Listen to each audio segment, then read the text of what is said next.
할렐루야. 거룩하고 복된 즐거운 주일입니다. 지난 한 주간도 생명의 떡이신 예수님을 통해 우리의 삶에 생명을 주시는 하나님, 우리의 삶에 꼭 필요한 예수 그리스도를 믿음으로 고백하고 예수님 때문에 살아갑니다 라는 믿음을 지키며 살기를 힘쓴 성도 여러분이 다시금 주님 앞에 나옴에 참 감사하고 모든 분들을 주님의 이름으로 축복합니다. 하나님이 주시는 이 자리에, 은혜의 자리에 함께 서 있는 우리의 모두를 향해 하나님의 성령의 충만함으로 은혜를 주시는 줄 믿습니다. 그 은혜로 우리의 마음이 더 밝음을 얻고 하나님이 주시는 새 힘을 얻어 삶의 자리에 빛으로 소금으로 살아가는 우리가 될 줄 믿습니다. 이 믿음으로 이제 함께 하나님의 말씀 가운데로 나아가고자 합니다. 이 시간 우리에게 주신 말씀 신약 성경 요한복음 8장 12절부터 30절까지 말씀으로 세상의 빛 예수님을 따라 라는 제목으로 하나님 말씀 전하겠습니다. 지난 한 주간 우리의 삶의 자리에서 여러 가지 일들이 있었을 줄 압니다. 특별히 명절이었기에 또 명절 연휴가 길었기에 각자 삶의 자리에서 가족을 만나기도 하고 쉼의 시간을 누리기도 한 줄 압니다. 그 기간 더욱 하나님이 우리 삶 속에 역사하셨음을 깊이 깨닫고 더욱 주님의 은혜 안에 걸어가는 그런 힘을 얻는 시간이었기를 간절히 바랍니다. 그런데 때로는 그 걸음이 참 답답해 보이기도 합니다.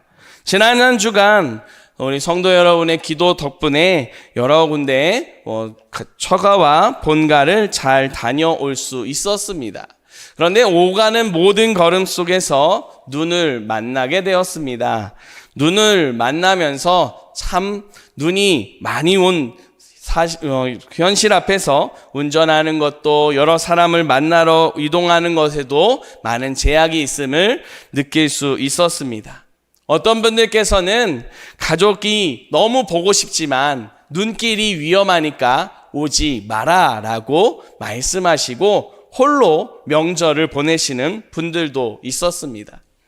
그런데 또 그런 중에 몸까지 아파서 여러 가지로 속상하고 힘든 그런 분들의 모습을 보기도 했습니다. 당장이라도 달려가고 싶은 마음이었는데 그러지 못한 것이 참 너무 죄송하고 만나지 못한 것에 대해 더욱 죄송한 마음과 또 그 가정에 하나님이 주신 은혜가 있기를 바라며 기도하는 그런 시간을 가지기도 했습니다. 참 우리의 삶의 자리에는 즐거움만 있을 것 같지만 이렇듯 어려운 시간들이 있기도 합니다. 또 그 걸음을 막아서는 그런 장애물이 있기도 합니다. 하나님께서는 이 장애물을 다 치워주실 능력이 있으십니다. 그런데 굳이 치우지 않으시는 이유는 무엇일까요? 더욱 우리가 하나님 말씀 위에 하나님 주시는 능력으로 더욱 살아가는 힘 있는 그리스도인이 되기를 원하시기 때문이다라고 하는 생각을 해봅니다. 사랑하는 성도 여러분, 하나님께서는 우리가 더욱 강건한, 더욱 힘 있는 그리스도인이 되기를 원하시는 줄 믿습니다. 그 믿음으로 살아갈 수 있도록 하나님은 순간순간마다 은혜를 주시고 역사하고 계십니다. 그 하나님을 우리가 더욱더 밝히 보고 깨달기 위해서는 더욱 하나님의 은혜를 받고 고백할 수 있어야 합니다. 그래서 예배의 자리가 참 소중합니다. 그리고 예배 가운데 우리 가운데 찾아오셔서 말씀하시는 주님의 음성을 듣는 게 참 소중합니다.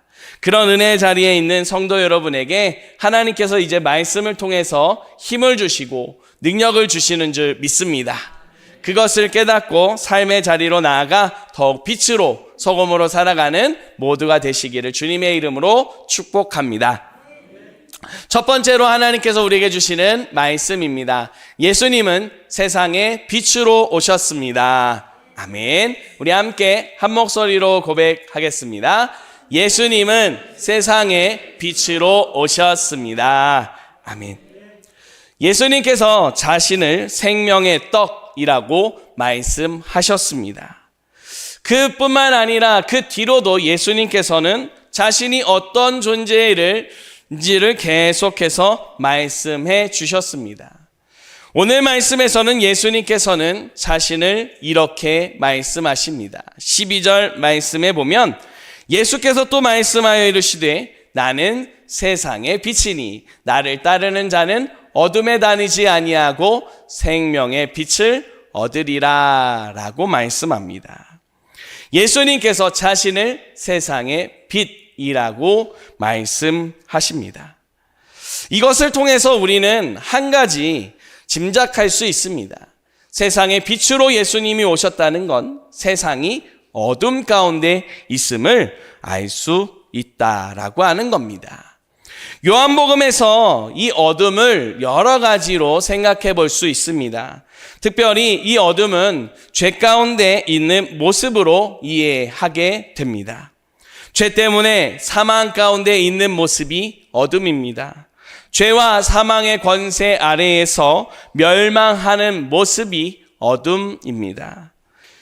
조정민 목사님의 예수는 누구인가 라고 하는 책에 보면 이런 표현을 합니다. 빛이 있어야 모든 것이 드러납니다. 그래야 사물을 분간할 수 있습니다. 어둠 속에서는 사물을 분간할 수 없습니다. 또 방향을 분별하기도 어렵습니다. 라고 말합니다. 어둠이 임한 세상, 이 세상에서는 사람들이 분별력을 상실했습니다. 특별히 하나님의 뜻이 무엇인지 분별하지 못합니다. 무엇이 옳고 그른지, 하나님 앞에 무엇이 참되고 거짓된지를 분별하지 못합니다. 나아가 하나님이 기뻐하시는 삶의 모습이 무엇인지조차도 잘 알지 못하는 모습입니다. 언젠가 한번 어떤 프로그램을 준비하면서 안대를 쓰고 길을 가는, 체험하는 그런 순서를 준비한 적이 있습니다. 잘 준비했는지 궁금하고 또 이것이 정말 잘 될까 궁금해서 직접 안대를 쓰고 길을 걸어 보았습니다. 그런데 왠지 많이 긴장이 되었습니다. 길에서 벗어나면 어떻게 하지? 엉뚱하게 다른 곳으로 가고 뭔가에 걸려 넘어지면 어떻게 하지? 여러 가지 불안함이 임했습니다.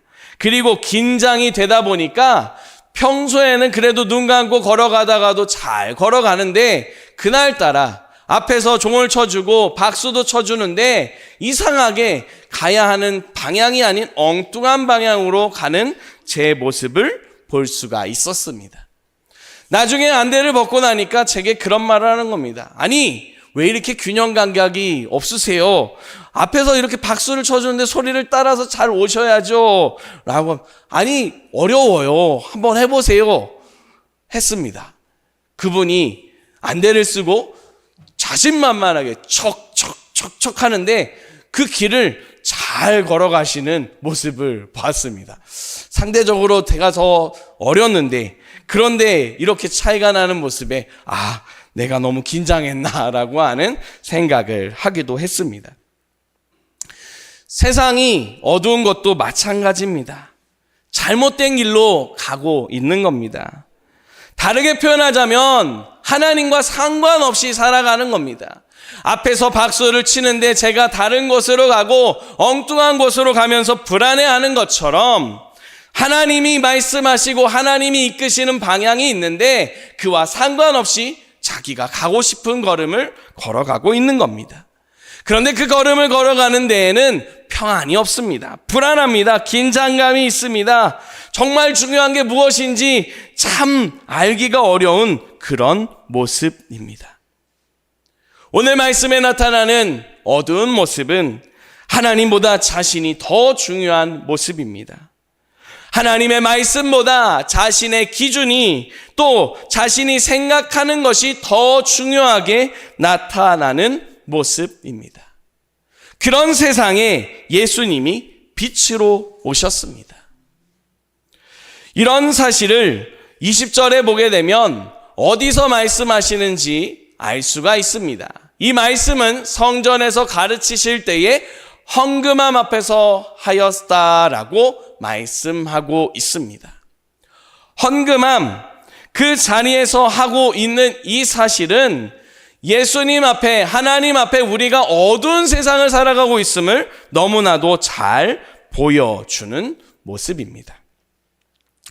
계속해서 예수는 누구인가라고 하는 책을 참조해서 말씀을 드립니다. 이 책에 보면 왜 헌금함 앞이었을까라고 하는 부분을 두고 이렇게 설명합니다. 당시 바리새인들과 서기관들이 하나님과 사람들 앞에서 가장 드러내고자 했던 것이 헌금입니다. 동전 소리가 크게 울려서 다른 사람이 다 듣게 하는 것이 믿음을 드러내는 것이라고 여겼습니다.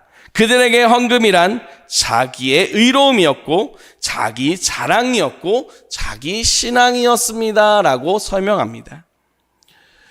노스로 만들어져 있는 헌금함에 동전을 넣습니다. 그러면 동전이 떨어질 때에 소리가 땡그랑하고 울려 퍼집니다.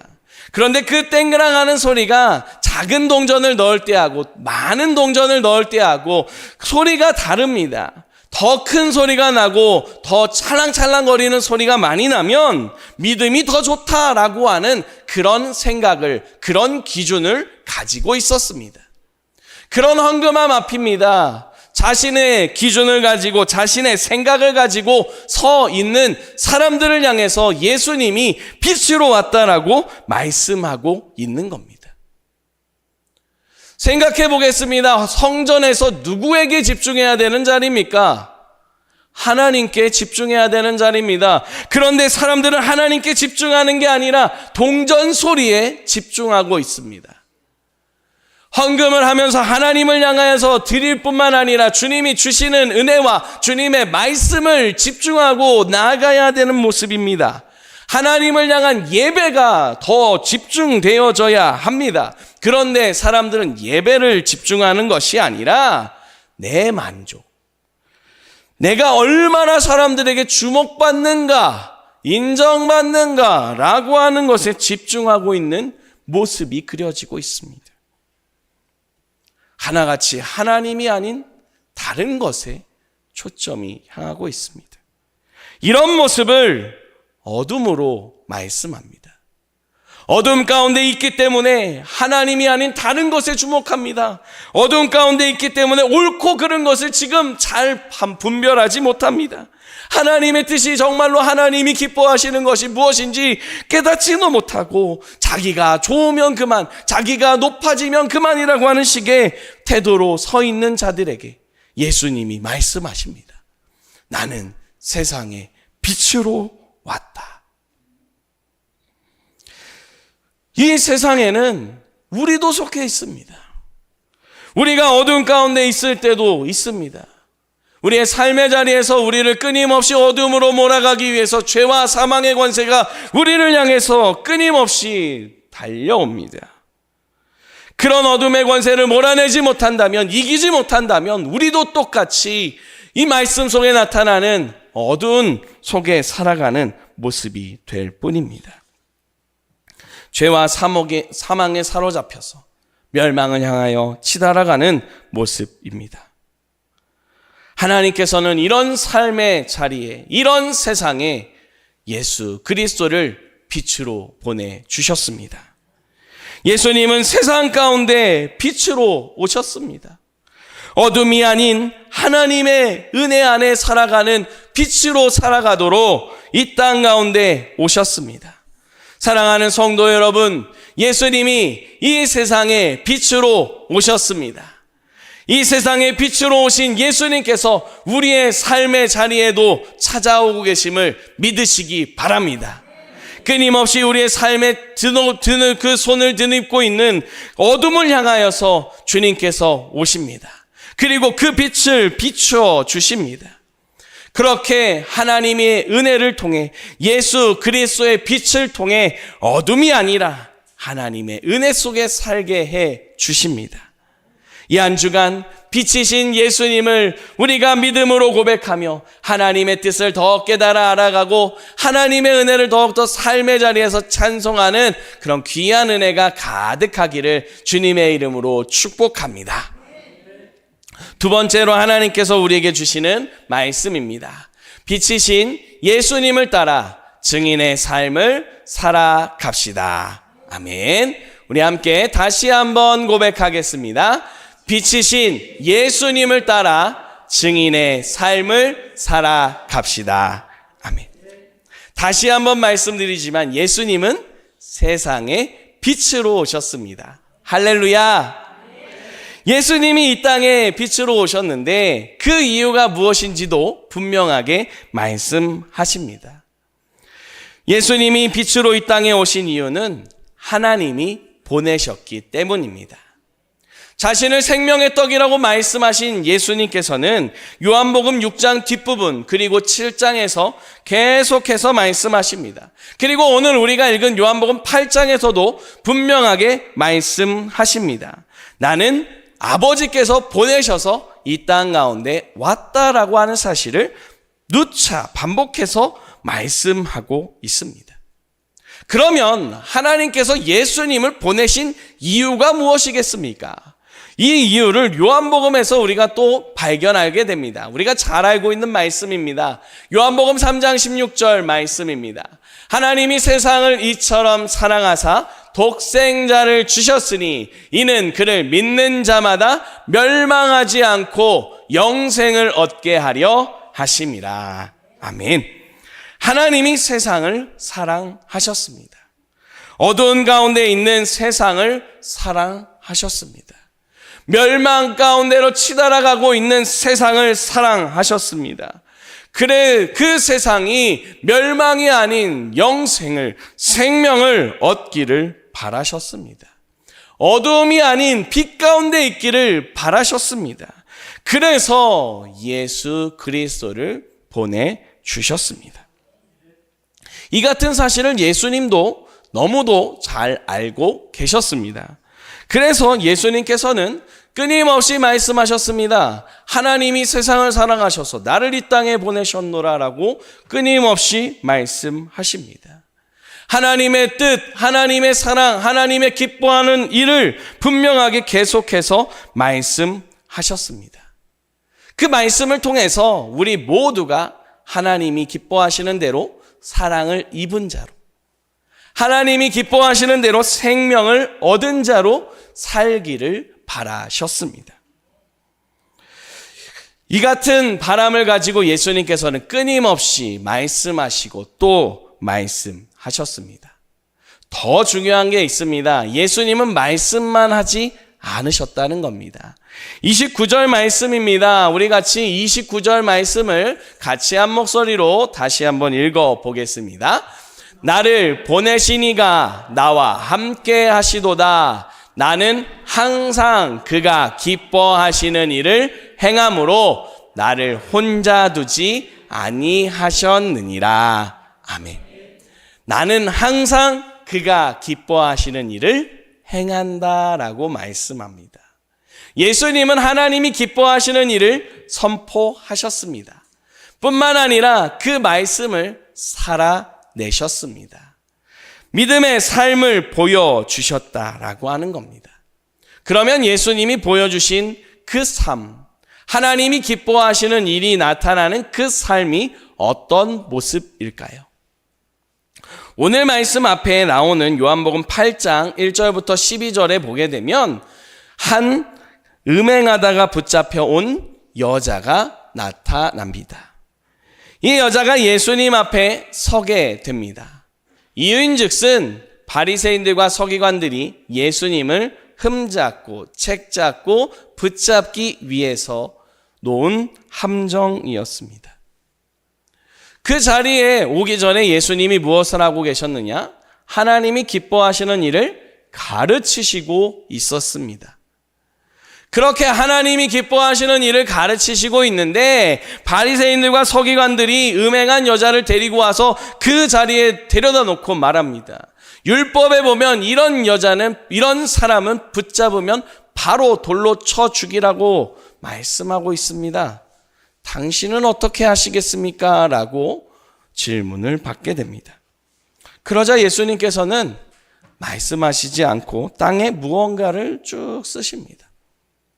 그리고 잠시 뒤에 자리에서 일어나셔서 사람들을 향하여서 말씀하십니다. 너희 중에 죄가 없는 자가 먼저 돌로 치라라고 말씀하십니다. 그리고 나서 다시 전과 같이 땅에 무언가를 계속 쓰십니다. 그러자 그 앞에 서 있던 사람들이 한 사람 한 사람씩 떠나가기 시작합니다. 마침내는 예수님과 음행한 여자 그 단둘이 남게 됩니다. 이때 예수님께서는 여자에게 질문하십니다. 너를 고발하던 자, 너를 돌로 치려던 자들이 다 어디 갔느냐?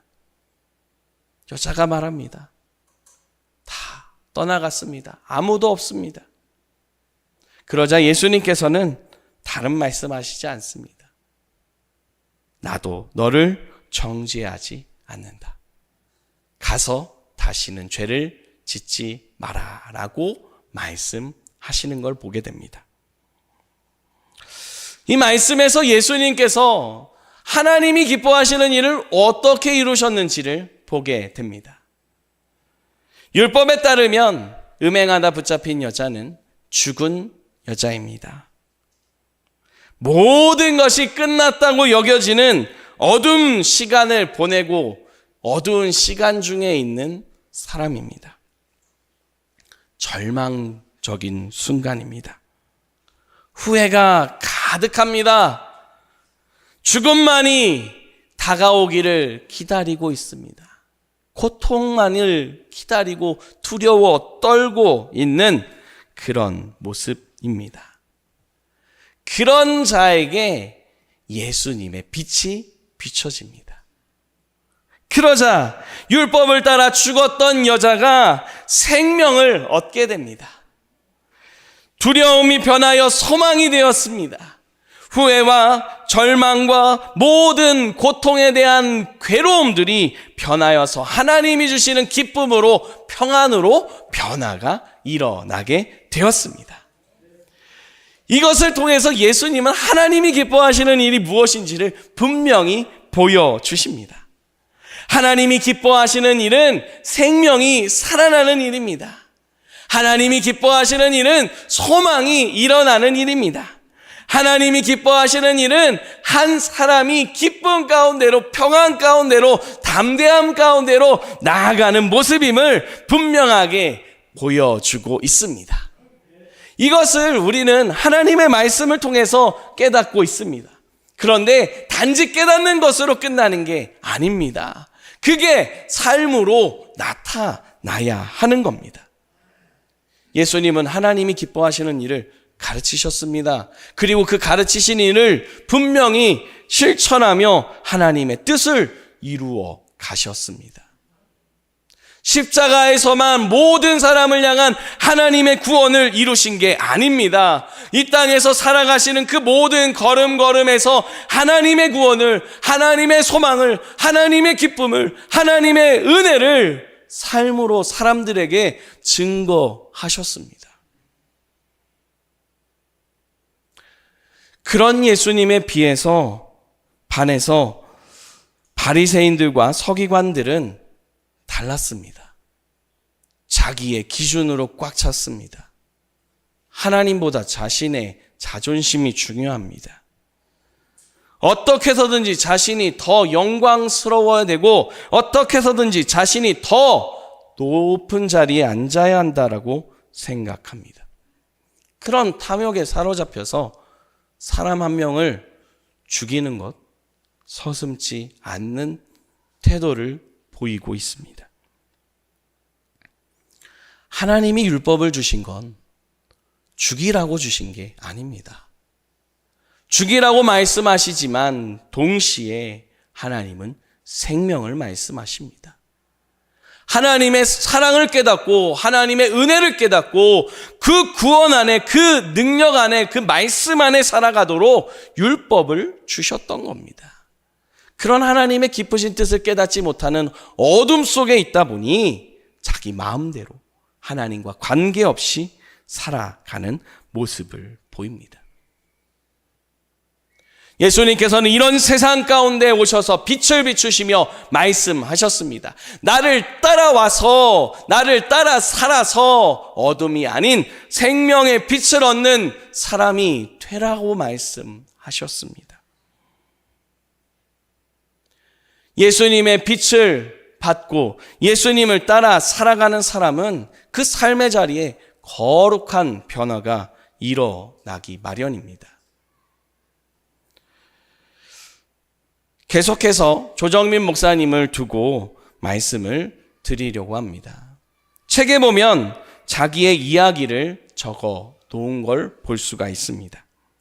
조정민 목사님, 어떤 분인지 아실 수도 있겠지만 짧게 다시 한번 설명드리면 이분은 MBC에서 사장까지 한 사람입니다. 철저한 불교 신자였고 예수님을 믿는 자들을 철저하게 싫어했습니다.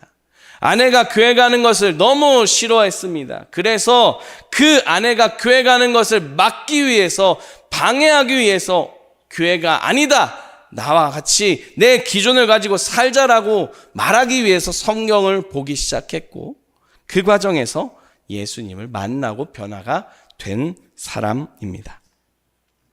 그런 모습을 두고 간단한 이야기를 적는데 이렇게 이야기합니다. 저는 예수님의 빛이 임하기 전까지만 해도 제가 의로운 사람인 줄 알았습니다. 당시 제 눈에 정직하고 정의로운 사람은 아무도 없었습니다. 비판의 칼날을 가지고 사방을 들이대며 비판하기 바빴습니다. 중진 언론인인 저 자신에게 참으로 어두웠던 모습입니다. 나는 늘 옳고 정직하다고 생각했습니다. 입만 열면 판단, 입만 열면 비판, 말은 비판에 비판이 이어졌습니다. 그러나 예수님의 빛이 임하자 한순간에 사태가 역전되었습니다. 저야말로 죄인 중에 죄인이었음을 깨닫게 되었습니다. 그리고 나서는 이분이 삶이 완전히 바뀝니다. 예수 생명에, 예수 사랑에, 복음에 자신의 모든 것을 내어 맡기는 모습이 됩니다. 그리고 목회자의 길을 가기로 서원하고 그 길을 걸어가고 있는 모습입니다. 세상에 비치신 예수님이 우리 삶 가운데 그 빛을 비추시면 거룩한 변화가 일어납니다. 우리의 기준과 우리의 삶의 자리에 있는 모든 것들이 하나님이 기준이 되고 하나님이 중심이 되게 됩니다. 세상의 빛으로 오신 예수님을 따라 살아가게 되면 하나님과 상관없는 그 어둠을 몰아내고 그 어둠을 떠나서 하나님이 기뻐하시는 거룩한 모습을 회복하게 됩니다. 다른 사람들이 어떻다 저렇다라고 판단하고 비판하는 그 목소리를 줄입니다. 그리고 묵묵히 위에서 기도하고 더 겸손히 예수 그리스도의 사랑을 증거하고 나타내고자 하는 거룩한 삶을 힘써 가게 됩니다. 사랑하는 성도 여러분, 우리의 삶의 자리에 이 같은 거룩한 변화를 이루신 예수 그리스도를 믿습니다. 세상의 빛으로 오신 예수님은 우리의 삶에도 빛으로 오셨습니다.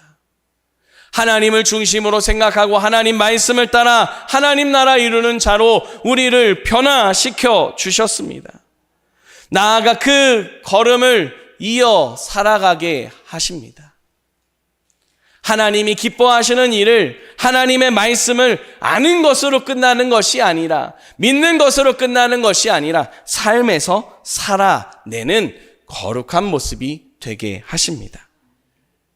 그런데 우리 노력으로 되지가 않습니다. 아무리 노력해도 우리 힘으로 그 모습을 살아내기가 참 어렵습니다. 그래서 하나님은 우리에게 성령님을 허락해 주셨습니다. 우리 안에 살아 역사하시는 성령님은 우리를 감동하십니다. 하나님의 마음을 감동하시고 하나님이 기뻐하시는 뜻을 깨달은 바 그 뜻을 다시금 생각나게 하십니다. 잊고 있었던 말씀이 생각나기도 하고 내가 실수하고 잘못했던 부분들 먼저 화해 손길을 내밀어야겠다라고 하는 그런 마음도 하나님이 주시기도 합니다. 어떤 마음을 주시든 그 마음에 순종하며 나아가는 용기가 있어야 합니다. 그 용기를 따라 살아가는 것이 빛이신 예수님을 따라 증인의 삶을 살아가는 모습임을 기억할 수 있기를 바랍니다. 사랑하는 성도 여러분, 하나님이 예수님을 세상의 빛으로 보내셨고 예수님은 우리가 세상의 빛이다라고 말씀하셨습니다. 빛이신 예수님을 따라 증인의 삶을 살아가는 우리가 되기를 축복합니다. 그 삶을 살아갈 때 때로는 부끄럽기도 합니다. 때로는 자존심이 상하기도 합니다. 때로는 기분이 무척 상해서 괴로운 마음이 일어나기도 합니다. 그래도 우리의 마음을 감동하신다면 네, 주님 순종하겠습니다 라고 고백하고 순종해 보는 그런 노력이 있는 이 한 주간이 될 수 있기를 바랍니다. 그렇게 한 걸음 한 걸음 내려갈 때 하나하나 실천할 때 우리의 삶이 빛나게 됩니다. 어둠이 몰아지고 하나님의 빛이 하나님의 구원이 가득히 찬란하게 빛나는 귀한 가정과 삶의 자리가 되시기를 주님의 이름으로 축복합니다. 기도드리겠습니다. 살아계신 하나님 감사합니다. 세상의 빛으로 예수님을 보내주시니 참 감사합니다. 빛이신 예수님 우리 가운데도 찾아오셔서 우리의 어둠을 몰아내 주시니 감사합니다. 하나님이 기뻐하시는 그 빛의 삶을 온전히 살아갈 수 있도록 성령님 도와주시옵소서. 때로 우리의 마음이, 우리의 자존심이, 우리의 감정이 상하는 것 같이 여겨질지라도 하나님 담대하게 또 용기 있게 주님 말씀대로 순종하겠습니다 결정하고 따르는 우리의 모습이 될 수 있도록 인도하여 주시옵소서. 그리하여 우리의 걸음이 우리가 있는 자리가 정말 하나님의 빛으로 찬란하고 하나님의 영광으로 가득한 하나님 나라가 이루어지게 하여 주시옵소서. 세상의 빛으로 오신 또 우리의 삶을 비추시는 예수 그리스도의 이름으로 기도드립니다. 아멘.